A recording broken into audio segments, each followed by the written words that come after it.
everyone, and welcome to another video. Since in the live stream so many of you asked for more tutorials, and I kind of thought of something, which was how to do fit improvements or fixing fit issues. Try that, saying that 3 times in a row. Fixing fit issues. And I so happen to have a costume that I made last year that I did not make a video out of because I was on a really tight deadline and I just did not have the mental space to film the whole process of it. But apparently it's a very popular dress, as in many people had it on their make wish list. Make wish list? Is that a thing? I don't know. Yeah. And it's sort of uniquely constructed the way the closures are. So I thought I do want to do a few fit improvements, as I was made very last minute and didn't really had time to perfect it. So what I'm going to do today is I'm going to do a little bit of a get ready with me, I suppose, dressing video, and show you how the dress is constructed and how we can do fit improvements. And for that I got some reinforcements. Hi! Some people that have been here way long, since the beginning, may recognize Sanne. For those newer here, Sanne is my best friend and longtime colleague. Not anymore. Well, not anymore because Sadly. we're both jobless right now. Yeah. But yeah, we worked both at the ballet costume department, and then we both quit. And then you found a new job, Yeah. and I became your colleague again. Yeah, and now so we follow each other. We follow each other. Yeah. But now we're also in the same boat as in being jobless. We're colleagues in being jobless. Yeah. Anyway, Sanne is going to help me do some fitting stuff that I am not able to do on myself. And they're a little bit more complicated than Melchior usually does. So here we are. So these are the base layers I'm wearing. I'm wearing memory boots. I'm wearing Victoria and Albert Museum souvenir shop stockings. Bloomers. I'm wearing my Elite of my long 1830 shift, which is not correct for this period, but it's the only long one I have. I'm wearing my 1872, 76 corset. Can't remember. 1870's corset. And I'm wearing a mic pack, which is not something I usually wear underneath this costume, but I need to store it somewhere. Anyway, so the first layer is the bustle. Right. Now, usually I wear a short shift or chemise, and I wear tights that I put over my corset. But with that happening, my bustle started riding up when I was walking or dancing. So I put a layer of lining to keep it nice and smooth and down. Next layer is a petticoat.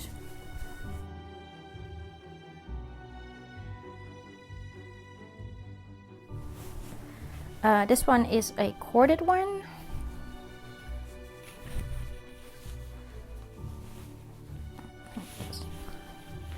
Get the waistbands.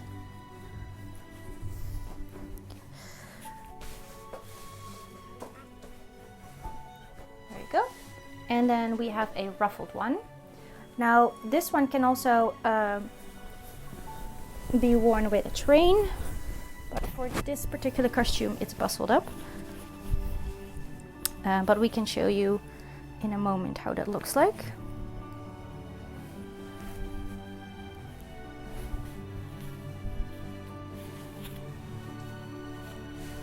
Go. And then next,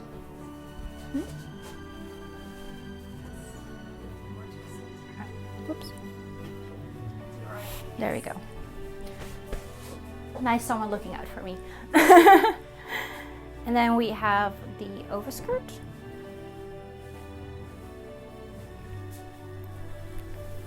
Which has a side front closure.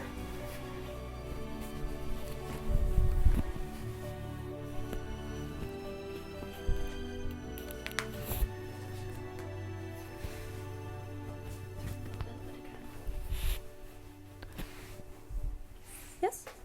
It has one pocket, and here's the closure. But if I would wear the pocket I have my mic pack in over my petticoats, I could also have one there. But yes, it has a nice button detail and pleats in the back, and I can see my undershirt showing. I think I didn't bustle it up high enough, but that's fine. Anyway, next is the dress, which is a little bit trickier to get into.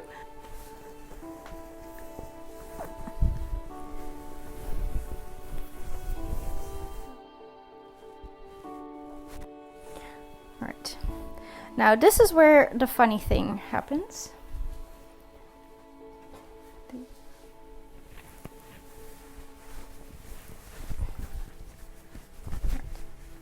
So the jacket is one piece, and it closes in the center front. Let me undo my mic here for a second.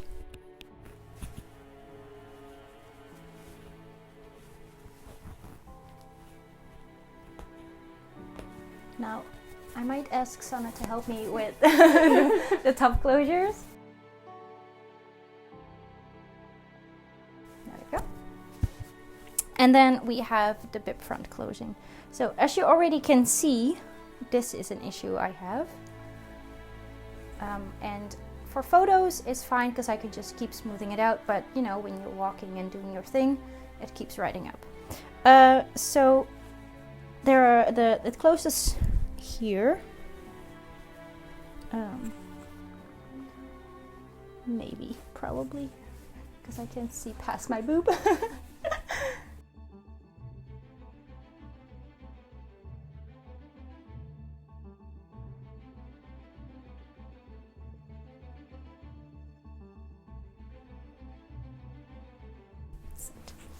So, now if you can see, if I pull it down, it will stay nice and smooth here, and then it's just draping off the apron a little bit. There we go. And then you have the back tail. So fit issue wise, you can see that it's now nice and smooth here, but that's because I pulled it nice and smooth. But once I, you know, start moving and doing activities and doing a little dance, you can see that it's starting to crawl up here, and it's starting to pull here as well. So what I actually want to do is I'm going to undo one side for a bit.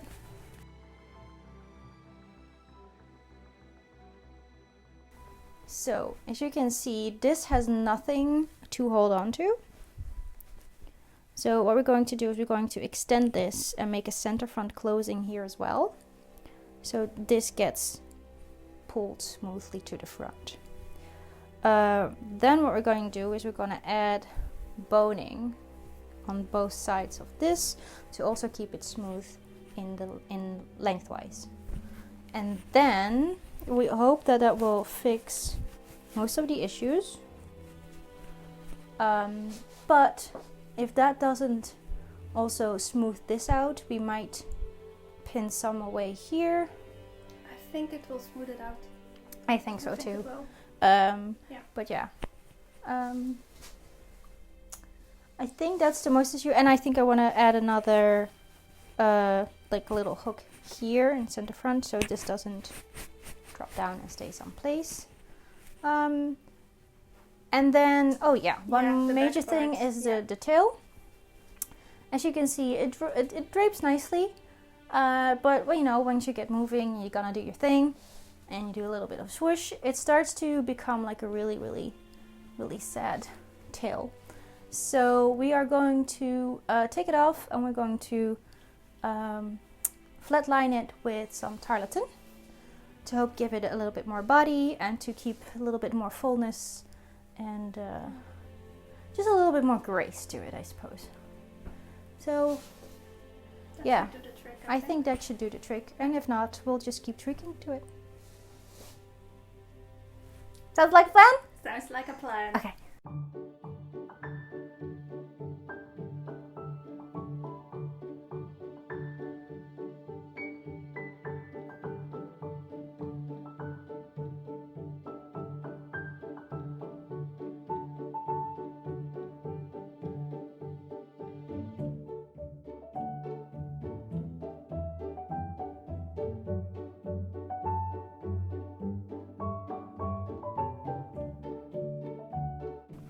Alright, so we've had pinned it to the bodice.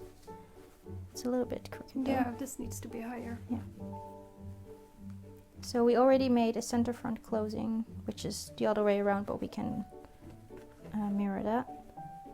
So we're going to pin it to the bodice, making sure that the center front closure is in line with the closure of the bodice.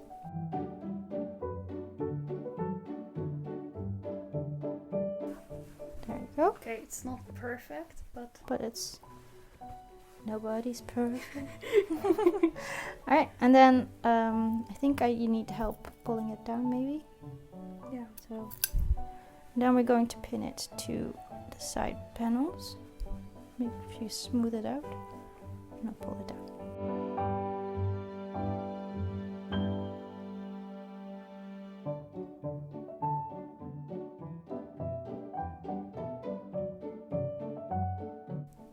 It's Right. looking calm so far. Right, and then we can do the other side. And I think how much do we have left? Oh, we've got quite some more to Quite go. something. Yeah, I think we might want to extend it further down a bit. Yeah. But yeah, I say let's pin this one first. Pull that one down, please.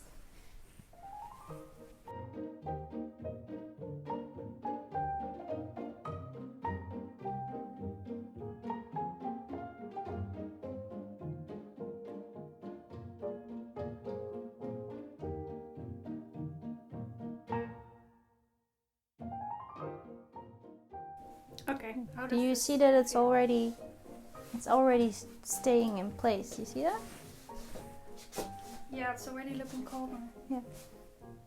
And I think if we add the boning in the bodice, that it will help pull it down. Mm-hmm.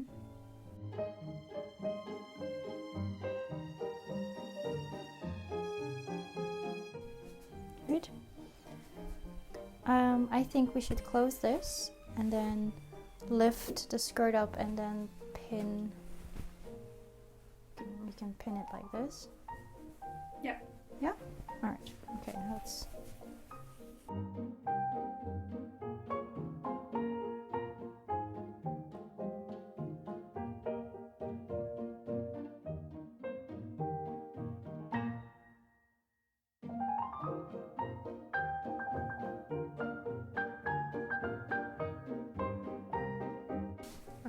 So it is still a bit wrinkly, but this has calmed down a yeah, bit. it's not pulling as much as it was. So I do think adding boning. Do you think maybe also a center front boning in the bib? I think It's gonna be a lot though. you should start with the sides because it will smooth it out in front. Yeah. It's moving there, and I think the middle you will see a You already line. see you can already see the boning from the bodice itself. I'm afraid in the middle it will be too much. Yeah, maybe. Yeah, or if I do it off center, so it's not on top of it, but it's next to it.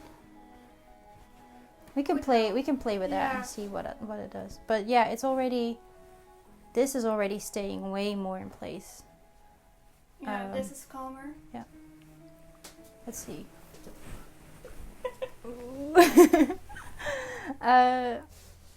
Yeah, see, it's less wrinkly. This is already less wrinkly, and I think the boning will keep it down. Yeah.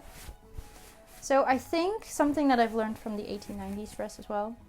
When in doubt, add more boning. Instead of when in doubt, add another bustle. Petticoat. So I think we're going to take it off, do the adjustments and the tail, and see what the boning does. Yeah, I think it will do a lot. And see if that will fix the issues. Also, something I haven't shown you yet. This is a theater trick. We call it a banana, which is basically when you draft your sleeve. Usually, you have this part that goes like that, and then you have the undersleeve.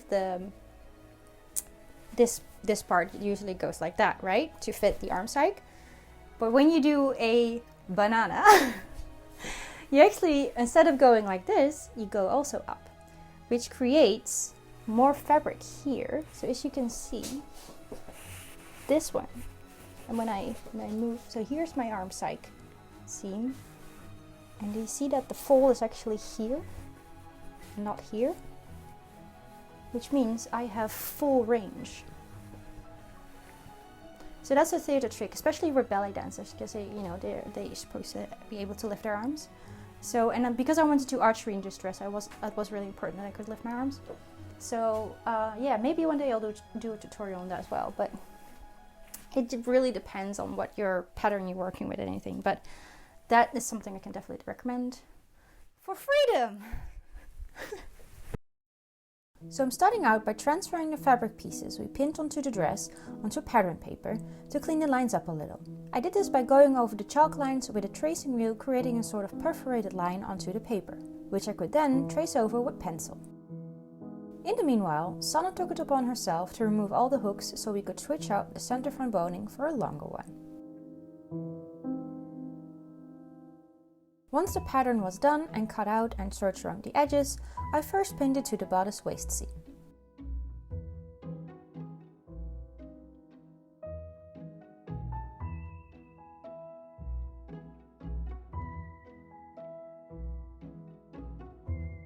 Once that was sewn on, I pinned it to the skirt panels and used a zigzag stitch to sew the wooden edges down onto the cotton.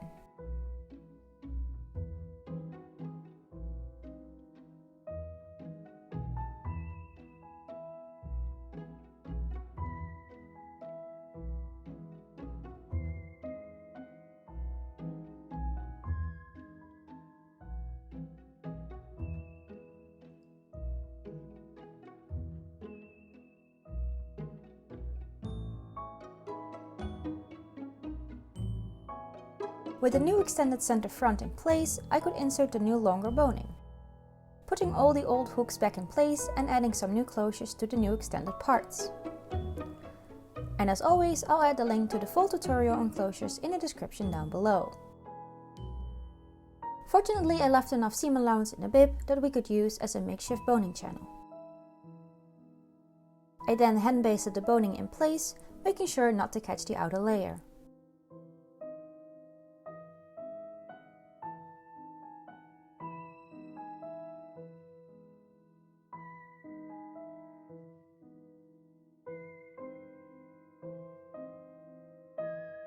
To keep things from riding up, I sewed the bibs facing onto the new extended pieces.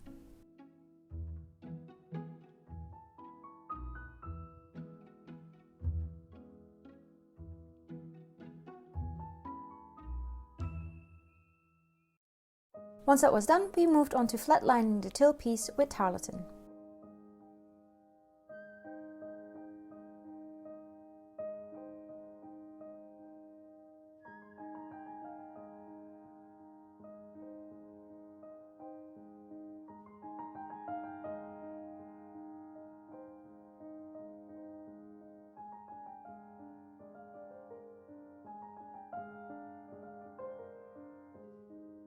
Once the tarlatan was in place, we could put the hems back in place with a herringbone stitch. Put the bustle ribbon back.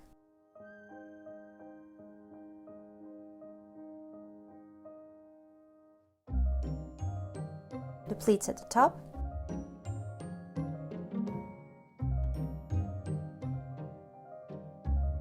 Sew it back onto the skirt.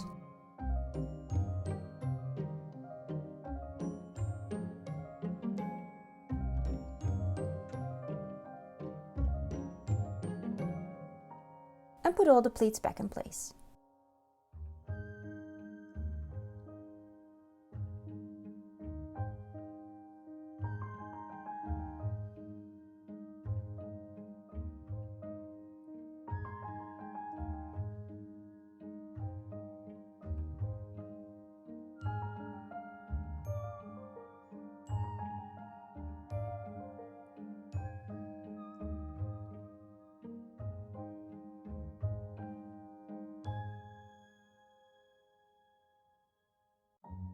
For those interested, here's a little more in-depth look on how the bodice is constructed. The bodice base layer is made of a black couture.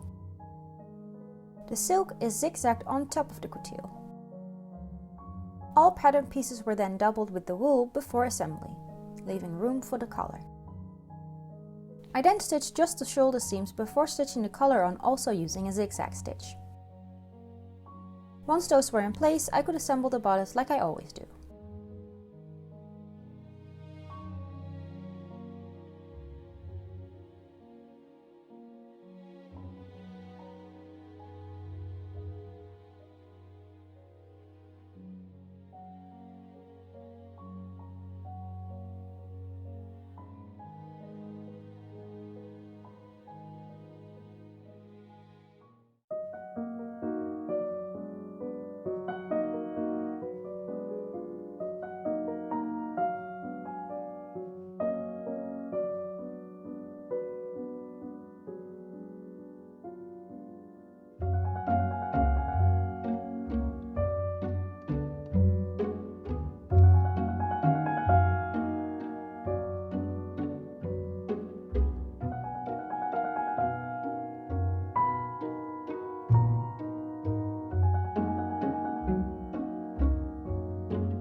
Let's put it to the test. Yes, no more wrinkles. Everything stays in place, nice and smooth. And that's it for today's video. Thank you so much for watching, and I hope to see you next time. Bye!